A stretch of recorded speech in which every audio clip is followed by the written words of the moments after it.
Did you know that in Messiah, you are part of an ancient and remarkable church, and that this church belongs to the Lord, that it is His, He's destined it for purpose and for meaning, for greatness and blessing, and that most people don't understand what the church is, who the church is? I mean, there's just a lot of misunderstanding surrounding the concept of this idea of the church.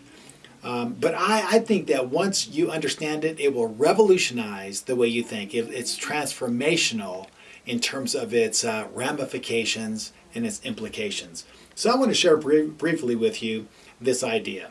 Here it is. The idea is that the church is actually Israel. That Israel has always been the church and always will be the church. And that the Gentiles who believe Messiah are actually brought into her and participate with her as her commonwealth.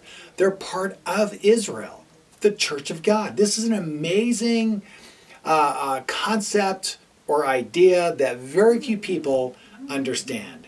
And so hang with me. I'm sure you're going to be thankful by the end of the show. I think you'll really, truly think differently about the church from this point on. So let's begin with definitions. What does the word church means? It comes from a Greek word that by the 3rd century CE precisely meant, quote unquote, belonging to the Lord. That's what it means. That's what it came to mean, belonging to the Lord. So here's some questions.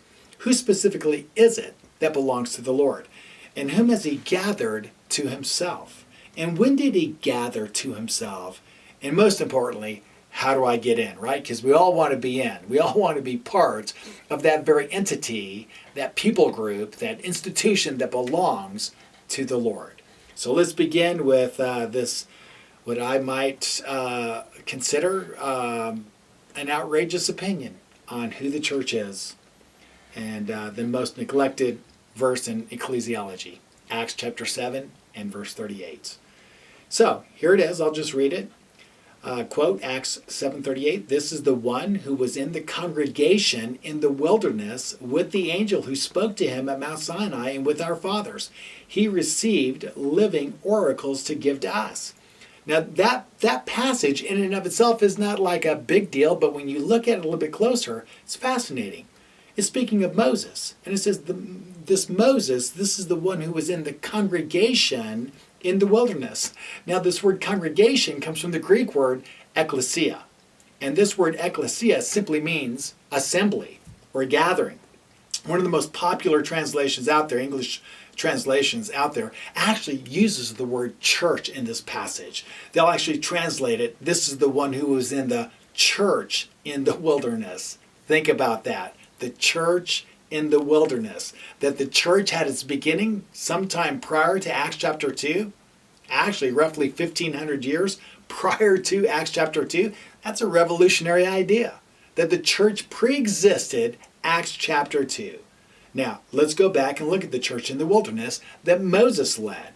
Exodus 19, Israel, whom God called out of Egypt, entered into covenant with him, and became Am Segulah, my treasured people. He gathered them at Sinai and made them His chosen people. He assembled them together under Moses in the wilderness of Sinai.